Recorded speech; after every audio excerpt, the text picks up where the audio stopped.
Защо учените и астронавтите отдавна стъпиха на Луната и на Марс? Защо погледът на хората отдавна е отправен към Вселената? Знам, че ще ми отговорите, на тези въпроси има логични отговори. Тогава защо и на въпроса, защо извънземните цивилизации са сред нас, да няма логичен отговор? За едни този отговор е пълен с мистерия. Според някои учени, извънземните наблюдатели просто следват събитията в света и очакват фатална развръзка. Защо обаче обикновените хора продължават да говорят за летящи чинии? Десетки въпроси, които очакват отговор. На тези въпроси търсим отговори от уфолозите в този брой на Фокус. В средата на октомври Мира Безос и оператора Димитър Радев се срещнаха с уфолога Иван Иванов, родом от ямболското село Скалица. Вижте и чуйте за какво си говориха на скалите край селото.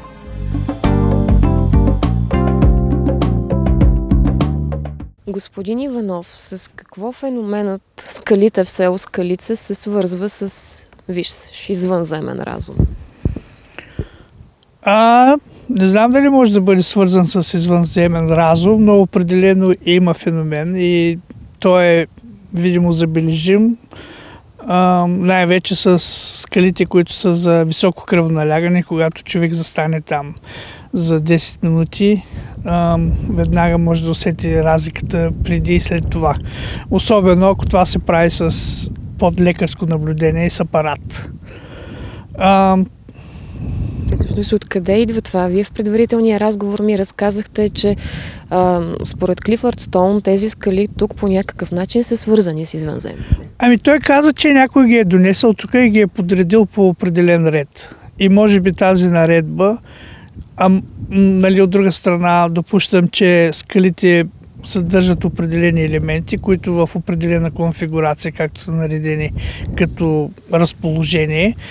В някои точки има много силно магнитно поле, в някои точки има по-слабо магнитно поле. Вероятно в резултат на това магнитно поле се получават тези промени, подобрения върху човешкия организъм, като например за високото кръвно налягане или пък това бабено корице за ревматични заболявания. Вие лично от кога изследвате извънземни?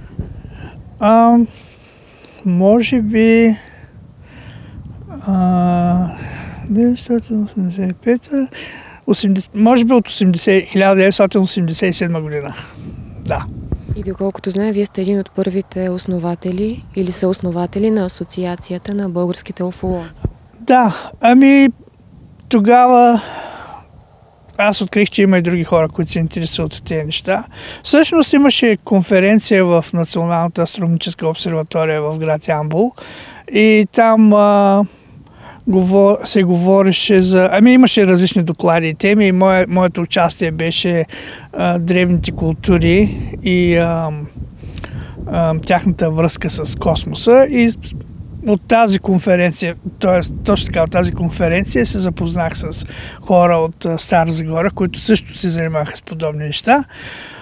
После пък те ме свързаха с Иван Лазаров от Русе, който в последствие стана председател на тази федерация. И после имаше още може би 3-4 пъти в уния времена такива конференции, където провеждаха се в Пловдив, Русе, в Велико Търново и сме се събирали и сме говорили за темата НЛО. Мнението на официалната наука за НЛО и извънземните? Може би аз съм грешният човек, който трябва да отговори на този въпрос, защото официалната наука казва, че такова животно няма. Не е възможно да се вземе и да се сложи в лаборатория, да се каже, ето това е нещо, което идва от друг свят, от друга планета или от друго измерение. Макар че учени в Щатите, мисля, че също и в Русия, много отдавна изследват феномена НЛО и те имат както физически доказателства за тези летателни апарати, така също и тела на мъртви, на живи същества, които са пътували в тези апарати. Доколкото имам спомен, миналата година в София беше изложено мумифицирано тяло на извънземно същество. Аз чух, че било съобщено за такова нещо, но всъщност не е имало изложение на подобни същества. А кои са най-знаковите моменти в проучването на НЛО? Откакто е започнало да се говори по темата, не само в България, в световен мащаб, най-важните разкрития, които са направени? Доколкото на мен ми е известно, по времето на Труман, американския президент, започват да обръщат сериозно внимание на НЛО. Нали, те разбират, че това е... Първо, те не знаят с какво си имат работа. После установяват, че това е нещо много необичайно и сериозно. И нали, хората веднага си мислят как могат да използват това, примерно да контролират. Нали, това е сила, това е власт. И когато всъщност Айзенхауер и президент Айзенхауер, той е имал среща с същества от други светове, и те са... за това не се говори. Обаче има един американски полковник, който е работил в сигурността. Казва се... как се казваше?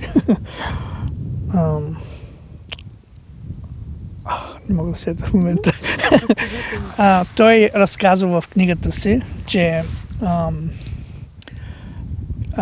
за такива срещи на висши американски политици с същества от други светове. Айзенхауер е имал такава среща.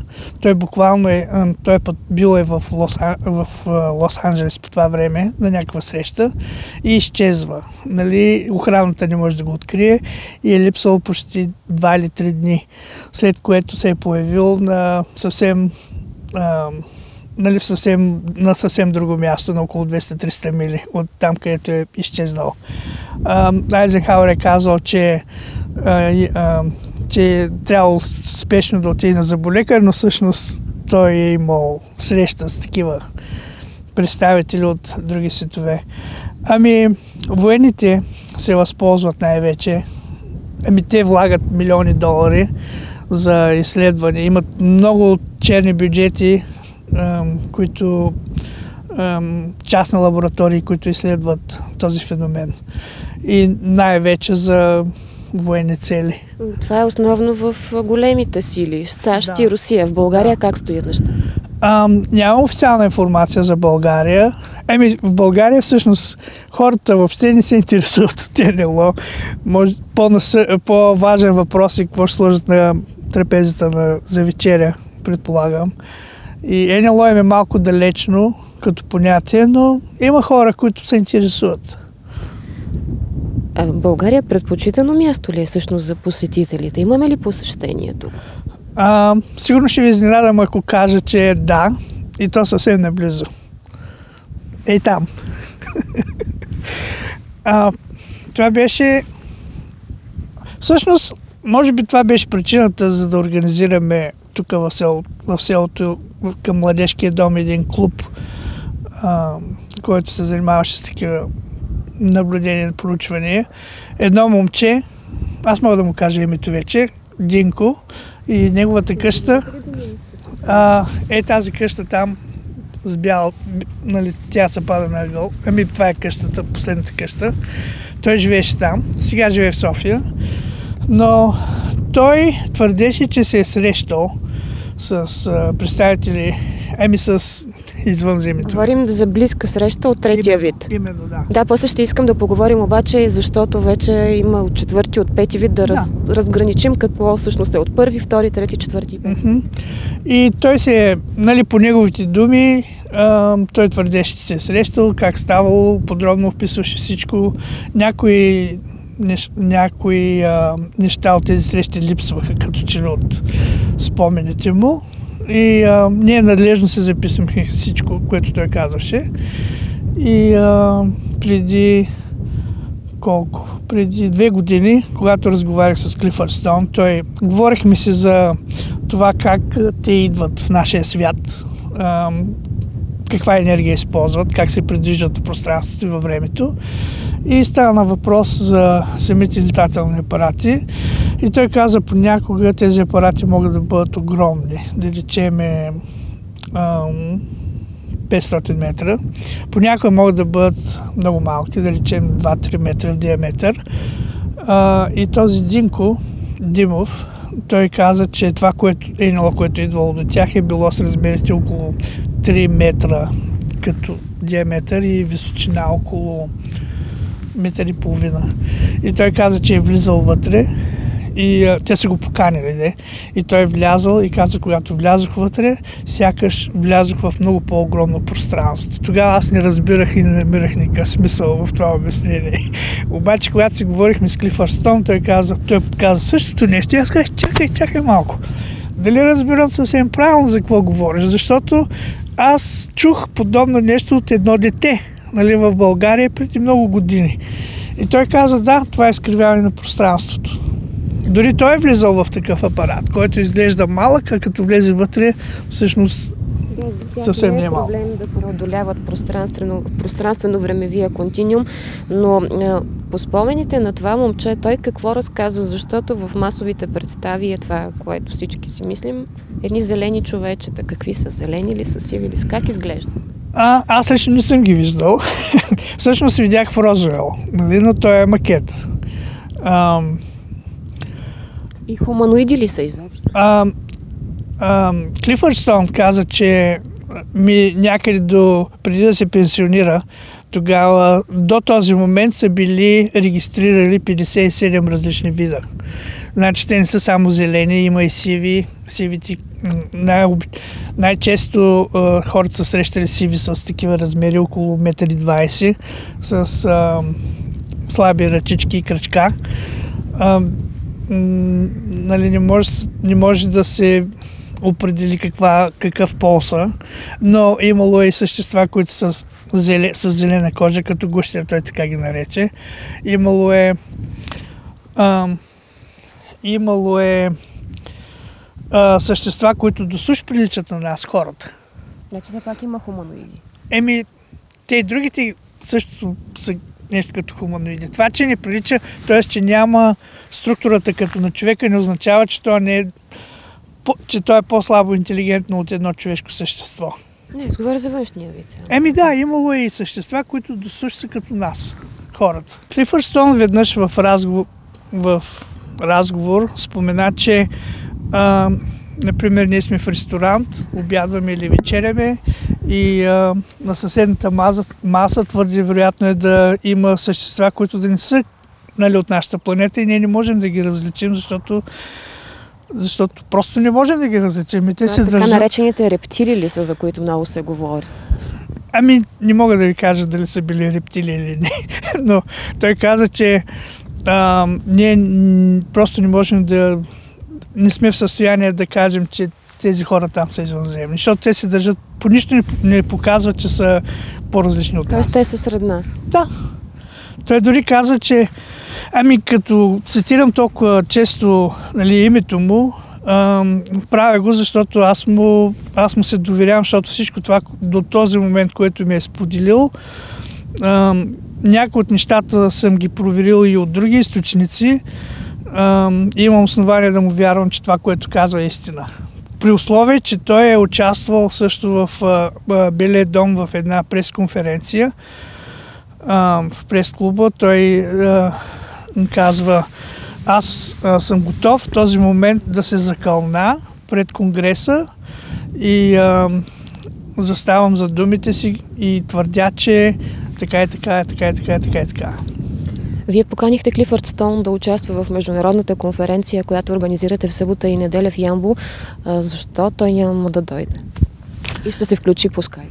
Първо, той има стари заболявания, които в момента лекува и чувства се добре, но другата причина, поради която не може да дойде, е това, че...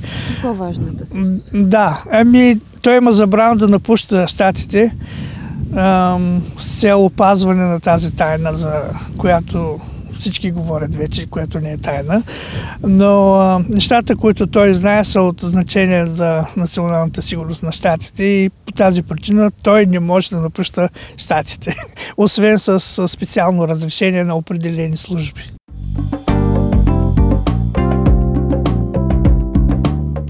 Защо с появата на ядрените оръжия извънземните наблюдатели са принудени драстично да засилят своята активност? Защо смятат, че човечеството е преминало в много опасен етап от своето развитие? Защо над военните бази, над ядрените съоръжения обекти, които са пряко свързани с медицински, компютърни, както и биофизични разработки, и тези в областта на нанотехнологиите, извънземните непрекъснато активизират своя мониторинг? Част от отговорите споделя уфолога Иван Иванов, който повече от десетилетие живее в САЩ. Добре, аз продължавам с лаишките въпроси, ама е важно да стане ясно на широката общественост. Да. Всъщност, защо ни посещават? Аз зададох същия въпрос на Клифърстън и той каза, както и ние отиваме в космоса, искаме да разгледаме какво става там. Те идват тук просто от любопитство, от интерес да видят какво става на тая планета. Те не са враждебно настроени към нас, нямат никакви намерения да колонизират планетата, да избиват човешките същества. Всъщност, по-скоро ние сме опасните. Жителите на планетата сме опасните не само за себе си, за живота на планетата, но за живота в космоса, в Вселената. Всъщност, първите прояви на НЛО, мога да кажа, че са започнали от момента след първия експеримент с ядрена бомба. Този взрив е бил толкова голям, че вълната, която се е създала след взрива, е обиколила цялата планета няколко пъти и е бил забелязан също. Тогава сме събудили интереса им. Именно, да, те все още пак са знаели за нашето съществуване, но тогава си казали, това са много опасни същества. Не го твърдя, но предполагам, че честата им поява над военни бази, над такива ядрени централи за производство на токи и подобни, се дължи точно за това, защото те имат способността да блокират системи и да предотвратят нещо много по-сериозно, което би могло да се случи, което ние отчитаме примерно като човешка грешка, но тази човешка грешка може да коства живота на милиони хора на тая планета. А могат ли да влияят и да пренареждат световния ред? Например, могат ли да повлияят върху това, кой да бъде президента на една страна? Аз лично не съм общувал с такива посетители от други светове. Не мога да кажа конкретно, но... Докъде се простира влиянието върху нашия свят, върху Земния? В космоса и в Вселената има закон, в който законът за личния избор, за свободата на избор, за ненамесата на една нация. Всъщност ние го наблюдаваме всеки ден тук в света, но това не важи, за тях, защото те не обичат да се намесват в историята, развитието или пък избора на президент или нещо такова. И тогава защо ни посещават? С каква цел? От любопитство да ни наблюдават как се развиваме. Има слухове, които аз не мога да отрича или да потвърдя, че по времето пак на този президент Айзенхауер се е сключило някакво споразумение. Това са слухове, не ги потвърждавам, в което споразумение е станало между Земята, правителството на САЩ и определена цивилизация от друг свят или планета, или както и да е, че те, посетителите, могат да не точно извършват експерименти, а по-скоро да вземат човешки същества и да ги изследват. В замяна на това американското правителство да получава технологии, да получава знание за развитието на на американската цивилизация. И всъщност ние почти нищо не знаем какво става зад завесата. Не желязната завеса, зад завесата на военната индустрия. Говори се за много нови технологии, като изследване на нови летателни апарати, в смисъл военни. Самолета Стелт скоро, буквално преди, може би, 10 на години или колко, стана ясно за съществуването на този самолет. Всъщност има много по-сериозни неща от стелта. Дори се твърди, че много от тези НЛО-та, които още са НЛО-та, нали, от други светове, всъщност това не са, това са чистоземни такива летателни апарати, които не са известни на широката публика, но те са били заемствани като технология от тези посетители. Теорията на Дарвин или извънземните? Интересен въпрос. Аз въобще не подкрепям теорията на Дарвин, макар че и все още се преподава в училищата. А относно извънземните, има такива извънземни, също има и Бог. Аз попитах веднъж Клифър Стоун, защото той е католик. Аз го попитах как твоята религия се вмества с знанието ти и всички тези неща за извънземните. Той казва, това въобще не разклаща вярата ми. Аз се обръщам към Бог всеки ден и му благодаря за всичко, което имам и така нататък. И аз го попитах, а те имат ли Бог? И един ли е за всички? Да, и той каза, тяхното разбиране за Бог е малко по-различно от нашето разбиране за Бог, но Бог е един, нали, както за нас, така и за тях. И сега искам да вметна един цитат от един човек, който често цитирам. Той е американец, казва се Максуел. Той е един от... Той не е жив сега в момента, нали, но веднъж той каза, че ние не знаем колко светове е сътворил Бог. Ние не знаем какви същества ги е населил, но ние знаем, че ние не сме сами. И аз съм твърдо убеден в това.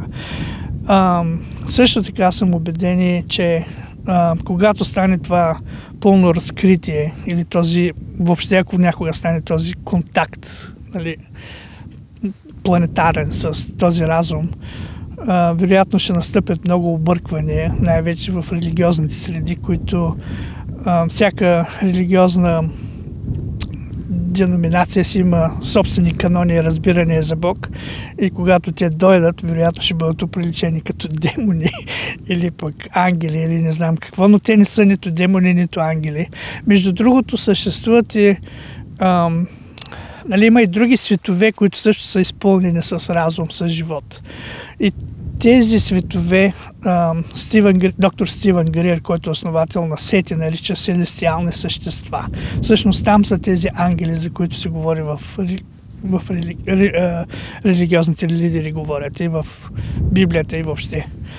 Така че ангелите съществуват, и Бог съществува, и извънземните съществуват, и ние съществуваме. И всички сме едно цяло. Да, всъщност въпрос на философия и разбиране. А може би и на егоцентризъм. Защото ние хората на тази планета, ние не можем да се понасяме. Ние имаме расови предразсъдъци, ние имаме културни предразсъдъци, ние имаме религиозни предразсъдъци. Всички говорят за свобода на религиите, за свобода на словото, на толерантност между нациите и цивилизациите, а всъщност няма нищо такова. Само се говори, но хората се мразят, хората се убиват, само защото един е бил черен, другия е бял, което е супер нечовешко като цивилизованост. Какви трябва да бъдем според Клифър Стоун и според мен, и предполагам, че всички ще подкрепят тази идея. Наистина да се разбираме помежду си. Да не търсим различията помежду си, а да търсим това, което може да ни обедини като човешки същества. Да намерим онова, което може да бъде полезно за, да речем, за българи и цигани, за българи сирийци, нали, в момента тези проблеми тук с бежанците, да намерим общото между... Вижте колко е сложно да се намерят тези близки точки между нас самите хората. А пък представете си как ще можем да се разберем с другите, които са с милиони и с билиони години напред в развитието си, като техническо развитие, като културно развитие, като цивилизация или и така нататък. Сложно е, но е преодолимо, възможно е да се случи, ако искаме. Така, смятате ли, че някои от световните достижения на земната наука по някакъв начин са свързани с тях? Така мисля. Например, кои? Например, преди февруари месец тази година бях на един семинар с доктор Гриер в Hot Springs, Deseret Hot Springs, и той каза просто цитирам той какво каза. Той се извади, няма да казвам каква марка смартфон, и каза: вижте ли това нещо? Това е извънземна технология и ние го имаме от тях. Но всъщност имаме ли нужда от това нещо? След като не е заложено в нас, хората, да общуваме по... Не знам дали точната дума е примитивен начин, но в древността хората, когато са нямали телефони, телеграфи, Фейсбук, те са общували телепатично помежду си. Те са знаели кой как се е чувствал ако един живее тук, а друг там, на тези огромни разстояния, те знаят кой как се чувства и знаят как да общуват помежду си. И всъщност този семинар беше за развиване на дистанционно виждане, което са притежавали древните. Което и ние можем да... Във всеки човек е заложено това нещо, и ако той медитира по правилен начин, ако знае какво да прави, всеки човек може да развие тези качества. А всъщност как подбират хората за контакт? Сред нас има ли по-специални, които са по-лесни за осъществяване на контакт? Вероятно има нещо по-специално в някои хора, но точно как се ги избират, нямам представа. Просто сред хората, които са осъществили контакт, има ли някакъв общ знаменател, нещо, което ги обединява? Липсващата брънка каква е? Има ли нещо? Ако пак се връщам при Клифърд, той е бил наблюдаван от военните от 7 годишна възраст, когато той е бил на 7. Аз го попитах при последната ни среща как е станало, те откъде са научили за теб, нали? И защо сте наблюдавали. Той каза: не знам. Значи има нещо. Вероятно, много е сложно, не мога да обясня, но вероятно има някакъв начин, по който те са знаели, че той е по-специален от другите. И в последствие вече, когато е на 18, въпреки здравословните си проблеми, той тогава имал здравословни проблеми и не е можел да влезе в армията, както той искал, бил е отхвърлен. Но след 18 годишна възраст го е посетил човек от армията, който го е поканил и са го приели. И бил на нещо като обучение и в последствие, става част от тази група. Вие сте водили, доколкото знам, Клифърд Стоун тук на скалите, в село Скалица? Никога. Не сте ли? Не, никога. А с кой сте идвали тук? Аз идвах тук с академик Тодор Дичев. Той е член на Българската и Руската академия на науките, беше ми гост и след вечерята ме попита какво може да му покажа. Аз казах: няма нищо забележително за показване, но тук има едно възвишение с скали, ако искаш може да ходим там. И това е съвсем друга история. Ама тогава ли всъщност разбрахте, че тук има нещо, което се случва? Да, той каза. Ние дойдохме от тази страна, на това възвишение, и вървим, и той казва: това е много интересно място. И сякаш четеше от книга. И казва: тази скала, май тръгнахме насам, каза за тази скала каква била. Тук това с причудливата форма на корито тук в селските митове е известно като бабелното корица. Защо е като бабелното корица, не мога да ви кажа. Има хиляди разкази и обяснения защо е бабено, но след това минахме на онази скала там. След това ходихме до скалите за кръвното налягане, вече бяхме там. След това бяхме на една друга скала малко по-нататъка. След това бяхме на едни скали там. И той като че ли четеше от книга, каза: това е за това, това е за това. И аз, въпреки това, че съм широко скорен човек, нали, си помислих, че нещо си фантазира. И след като се замина, отидох в здравната служба, говорих с фелшерката, Дида, и викам: Диди, тук един учен каза някои неща, можем ли да ги проверим? И тя вика: добре. Обадихме се на няколко жени и мъже с високо кръвналягане.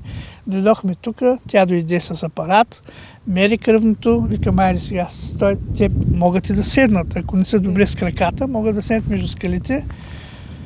И 10 минути после стават, отиват настрани, мери кръвното с по-ниски граници. Айде, нали, следващия човек, като предварително се замерва първата, нали, първоначално и след това, когато излязат от скалите. И всички беше отчетено за спадане на кръвното налягане, което дори тя каза: това е невъзможно. Как е възможно това да се случи? А докато чакаше, понеже така беше пак ветровито време, както е сега, докато чакаше да изтече времето, тя беше клекнала там до едни скали. И след това, като тръгнахме за здравната служба, тя каза: знаеш ли, че тук зад ухото имах една пъпка, която ми пречеше нощно време да спя, а сега няма. Викам: айде бе. Ама тя каза: сериозно съм, наистина пъпката няма. Искам сега наистина да демонстрираме, да направим малко замервания. Да, добре.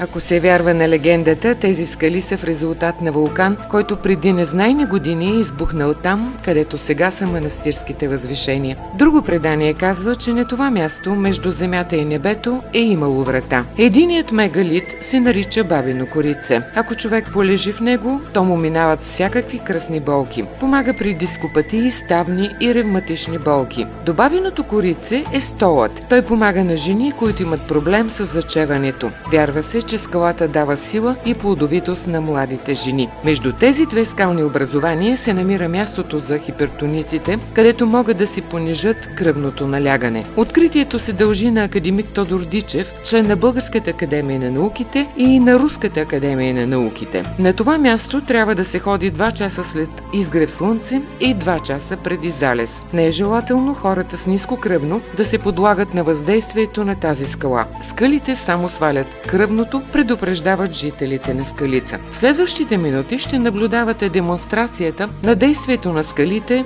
върху кръвното налягане. В момента е 45 и нещо. Виждаш ли да променя? Момент само малко.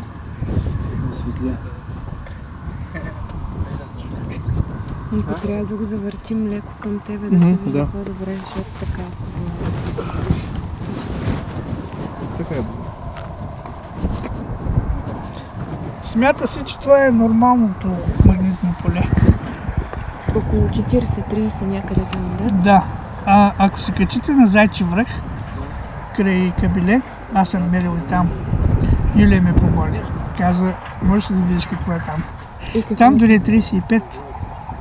Къде сега да проверим на няколко места? Можем да отидем до тези скали за кръвното налягане. Добре, там ще го знаем. Ако не можем да го направим докато се движим, ще го направим статично. Хайде.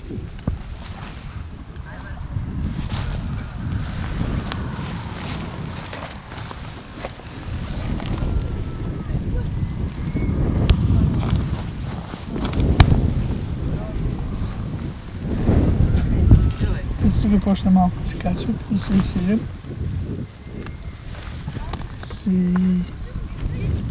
Тук е малко. Виж колко е малка, как изведнъж се променя амплитудата. Тук вече почна да пищи. Тук става 68. Злата са ми. 70. Да. Ето тук сега това, ако може да се снима. 73. Да започна магнитомера да пищи. И ето тук също имаше някакви колебания към 70. ето тук е пак с по-мъжичко за момент. Сега между двете скали Между двете скали е 50. Айде да замерим тази скала. Другата вечер видяхме. 57, 58, 60. Има една точка, която е с доста голямо 78, 80. 80 отиваме. И тук вече е върха 90 и нещо. Ако тук седне човек за 10 на 15 минути, със сигурност няма да се чувства добре на това место, защото то много е променливо. Нали, ето. И изведнъж пада на 30, 20 и нещо. Виждате каква е разлика? Ето, виждате ли разлика? Да. 109 варира между 109 и 110. А, така. Стане така да може да пазим сенка. А движейки се може ли да го направим? Да. Аз за видеото ли? Ето сега тук с тая това нещо. Тук е 50 и колкото повече се приближаваме към тая скала, трябва да се увеличава. Някъде.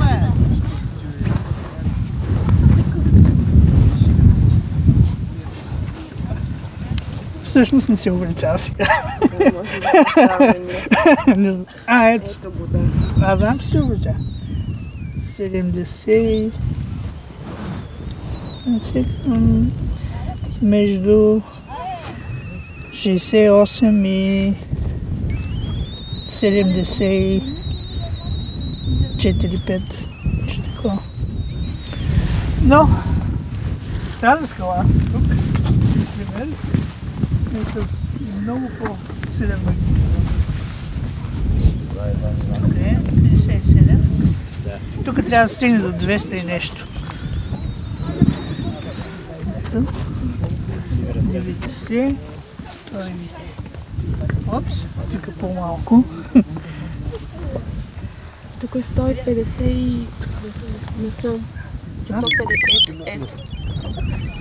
190.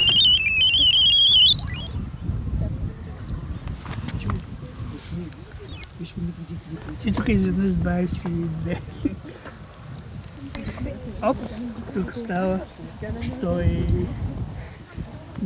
и нещо. Всъщност тук са най-големите колебания. От близо 200 до 20. Да. В рамките само на няколко, на 20 на сантиметра. Той, академика казва, че тези прорези... Да, между другото за тези прорези исках да попитам, защото не само тук има, и на други места. Да, какво става тук. Той казва, че всъщност тези прорези са нещо като събирателна точка на полета, които всъщност при лежане въздействат. Това тук са си точно входовите на порталите. И винаги тук е било портал. Виж хоризонтала, който върви, докъде отива и как се събира, защото там нагоре, когато отидете, има и други места. Ето тук, от тази страна, от долна страна, но понеже сега съм в час, не искам да говоря повече. Между другото, ако си помислите само какво представлява и кога е направено, вижте размерите и си помислете хората, които са го ползвали. Ето ви точно един превъзходен скенер. Глава, краката, където се дигат като гинекологичен стол, но то е направено не за да бъде като стол, а за да имаш опората, гръбначният стълб да бъде абсолютно неподвижен, за да може да се предава информацията. А как са се озовали тези камъни тук? Иншаллах. Всичко е в ръцете на Господ. Тоест, те са намерени, търсени и са доставени. Били са достатъчно големи хора, за да могат да се направят една прекрасна обсерватория и медицински център. Там и е събирачело на отрицателната енергия. Обърната пирамида. Просто вижте как са камъните и като отидете там ще видите. Пазете си GSM, защото може да се окажат с разредени батерии. Какви са ви вашите спомени от тогава, когато сте правили замерванията с господин Иванов? Ами, спомните ми са, че тогава бяхме извикали доста хора, които да участват в това замерване за тия енергиите скалите. И даже аз бях доктор Бонев тогава и измервахме кръвното налягане, нали. Мерим го преди да застана там, между тези скали, където е, и след това. И интересното беше, че, нали, след като постоят между тези скали, и кръвното налягане значително спадаше от това. И освен това имаше едни други камъни, които пък за дископатии и такива неща също се повлияха добре и доста хора ходиха там за тия. А пък за мен специално едното беше, че имах някакво възпаление зад ухото. И интересно, че след като ходих там и постоях, и изчезна. Не знам да се оправи. Нямаше го това. Обяснението на официалната медицина? Може би някакво било поле нещо, което въздейства, нали? И не, че нещо свръхестествено, а просто някои магнитни полета или биополета, и това е моето обяснение.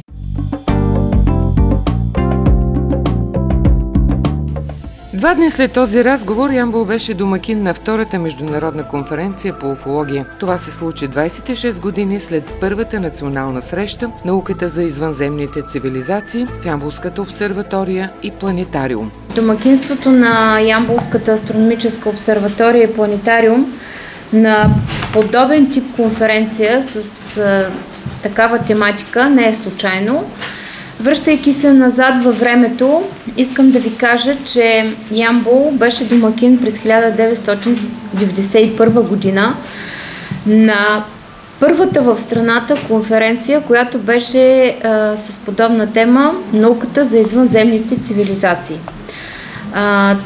Това така постави началото на нашите контакти с хора, които проявяват подобни интереси. И аз съм изключително доволна, че в годините сякаш се отся така по-любопитното, атрактивното, и нещата вече са поставени на малко по-сериозна основа, сериозна в кавички да го кажа. Вече се наблюдават и български учени, които се занимават с подобен тип проблеми.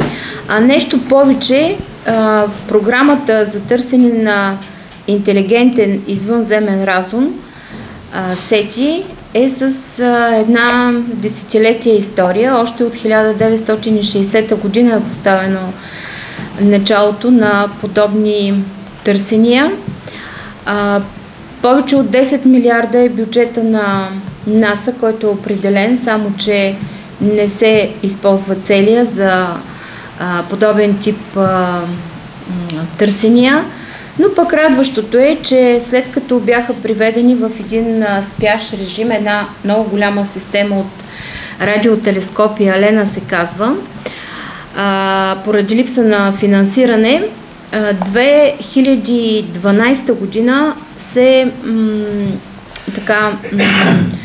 програмата за търсене на извънземен разум SETI се оборудва с нов телескоп, който е разположен в щата Вирджиния, и неговата основна цел е да търси сигнали с помощта на 10-метровата чиния на радиотелескопа в повече от 80 обекта, 86 по-точно обекти, така наречените псевдопланети или откритите до момента екзопланети, повече от 1200 има. Има естествено и така добри очаквания, има някакви положителни позивни, но така или иначе по едни данни, които доста отдавна бях чела, 20% от наблюдателното време на най-големите радиотелескопи в света до преди 5-6 години беше определено за изпълнение на задачите по програмата SETI.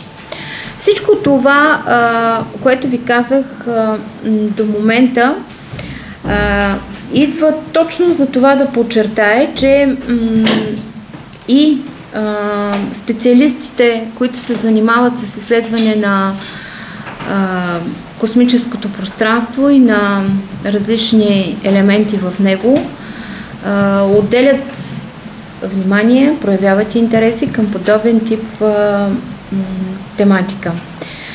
За мен беше изключително приятно да контактуваме в годините с Иван Иванов и благодарение на неговите усилия той проведе преди 2 години, мисля, че конференция в Скалица, която може да се нарече първата, а тази да я наречем втората, но поради скромност от негова страна ние не ги определяме като първа и втора, но неговите усилия и неговите контакти и неговите възможности, които той има в Америка, помогнаха да се популяризира темата в България, да се съберат хора, които са единомишленици в тези теми и в рамките на 2 дена да чуем доклади, да има онлайн връзки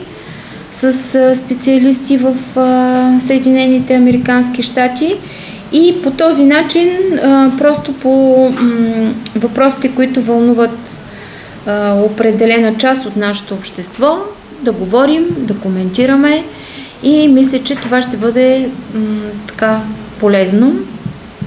Ние с така удоволствие приемаме и голямата активност, която се проявява от хората в страната, които изключително доброволно, ентусиазирано. Това е първата конференция, която организираме, в която няма предварителни заявки, предварителни резюмета, предварително организирано участието. Организация, която е създадена през 2011 от хора, които са ентусиасти и съвсем доброволно се занимават с изучаването на феномена НЛО, аномалиите като цяло, загадките и всички странни неща,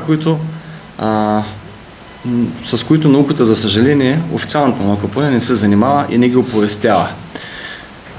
Аз лично се занимавам близо 27 години с този феномен, така че мисля, че съм много навътре и знам за какво става въпрос. Той е междупланетен, бих казал, смисъл, проблем на нашата планета, защото нещата, които се появяват, не са от наши дни. Те се появяват още от древността, има много летописи, за които това сочат и са документирани, много изследователи и най-популярен от които може би Ерих фон Деникен. Има редица филми, които от началото на 70-те години започва така масово да популяризира тая тема. До тогава тя беше, меко казано, табу. В наши дни нещата са коренно променени. С интернет всеки може да си изкаже мнението, но това допринася пък за другата крайност, че има твърде много лъжлива информация и непроверена информация, което пък също се счита, че става дума за странни неща. Затова сме хората като нас и Иван Иванов, които се занимават с проучвателна дейност, да разберат всъщност какво точно се случва. И тази информация, ако един ден, дай Боже, някой се заинтересува по-сериозно, може да бъде предоставена за по-сериозни проучвания и изследвания. Бих казал много смело, че ние също сме правили някакви изследвания през течение на годините, макар че това е било много трудно, защото всички се изискват много пари, средства, с доброволни пожертвования. Това е малко сложно, но въпреки всичко ние продължаваме да се занимаваме с тези феномени, да ги популяризираме. Включително имаме сайт, който се казва ufo.bg, където споделяме нашата информация и даваме възможност на всички хора от България и от чужбина, които четат сайта, да споделят тази информация. Там правим анализи и много неща. Затова искаме максимално да бъдем полезни за обществото, да дадем, как да кажа, да кажем истината и да я намерим тази истина за всички тия феномени и всички тия загадки. преди това се бяхме обърнали към други държавни институции в града, които въобще не обърнаха внимание, макар че след като са държавни, те би трябвало да предоставят залите си за обществени дейности. Организацията за тази конференция ние нямаме никакви спонсори и никакъв финансов магнат не стои зад нас. Но още веднъж благодаря за домакинството на обсерваторията. Аз спомням тази конференция в 1991 година. Аз имах доклад тогава за древните култури и за връзката им с космоса, нещо подобно беше. Тогава се запознах с инженер Тани Петров, който днес също е тук, от Стара Загора. И от тогава до сега сме много големи приятели. Също с Веско малко по-късно се запознахме. Причината да бъде организирана онази конференция преди 2 години за НЛО в Скалица и тази втората за НЛО тук в Ямбол е само една. И тя е да се каже на обществеността, че ние не сме сами в тази вселена. И глупаво е да се мисли и да се твърди, че ние сме единствените обитатели. Има учени и философии, които от западния свят. Аз ще цитирам само един. Той е Максуел. Той казва: ние не знаем Бог колко планети е създал. Ние не знаем с какви същества Той ги е населил. Но ние знаем, че ние не сме сами. И в тази посока на размисъл, моята идея е всъщност да отворим завесата и да кажем на света, в Америка, например, се говори много по тази тема. Хората са много запознати. Има статистики, които показват, всъщност това е част от моето представяне днес. Там ще бъдат разкрити тези цифри и номера. Но истината е, че ние наистина не сме сами и като човешка цивилизация би трябвало да се подготвяме, да подготвяме нашето съзнание за нещо много по-голямо, което е Стивън Басет от Англия беше казал, че това е нещо по-голямо и от Исус Христос. Аз не го твърдя, но наистина е нещо много голямо.